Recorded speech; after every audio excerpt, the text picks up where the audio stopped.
ৰঙিয়াত গাঞ্জাসহ আটক মহিলা। ৰঙিয়া আৰক্ষীয়ে এক গোপন খবৰৰ ভিত্তিত গাঞ্জাসহ আটক কৰিছে এগৰাকী মহিলাক। এখন গাড়ীত ওদালগুৰিৰ পৰা ৰঙিয়া অভিমুখে গাঞ্জাখিনি আনি থকা বুলি আৰক্ষীয়ে অৱগত হোৱা মাত্ৰকে ৰঙিয়া তিনিআলিত আৰক্ষীয়ে আৰম্ভ কৰিছে তালাচী অভিযান।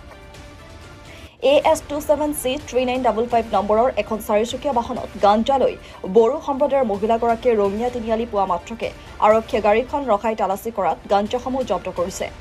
ৰঙিয়া আৰক্ষী থানাৰ ভাৰপ্ৰাপ্ত বিষয়া নৱজিৎ নাথে জানিবলৈ দিয়া অনুসৰি গাঞ্জাখিনিৰ ওজন 5 কেজি হ'ব।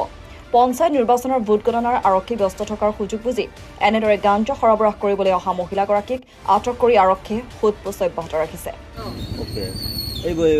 আমি খবৰ পাইছোঁ আপোনাৰ গাড়ীত এই গাড়ীখনত কিবা নিচাজাতীয় সামগ্ৰী আছে, আমি চেক কৰিব বিচাৰিছোঁ। ঠিক আছে, তো এইটো আপুনি খুলি দিয়ক বেগখন।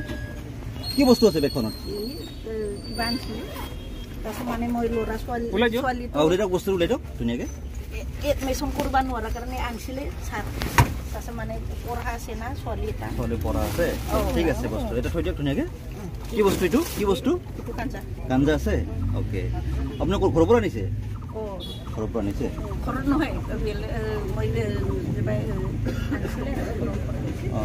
আপুনি বিক্ৰী কৰিবৰ কাৰণে আনিছে এইটো বস্তু?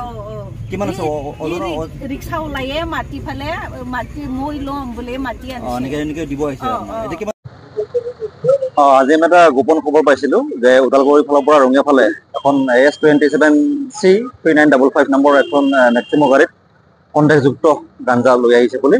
তো তাৰ খবৰৰ ভিত্তিত আমি তিনিআলিত এটা নাকা চেকিং বহাওঁ। আমি আমাৰ ৰঙিয়া পুলিচ টিম আমাৰ TSৰ লগত আছিলে। তাৰপিছত আমি গাড়ীখন ইণ্টাৰচেপ্ট কৰোঁ আৰু ইণ্টাৰচেপ্ট কৰাত আমি যেতিয়া ভালকৈ আমি চাৰ্চ কৰোঁ তাত সন্দেহযুক্ত আমি গাঞ্জা পাইছোঁ 5 কিলোগ্ৰাম।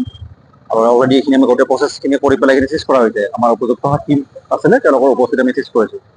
জব্দ কৰি আমি থানালৈকে লৈ গৈছোঁ। এতিয়া এটা NDPS আইনৰ ধাৰাত এটা গোচৰ পঞ্জীভুক্ত কৰি আমি আইনগত ব্যৱস্থা ল'ম।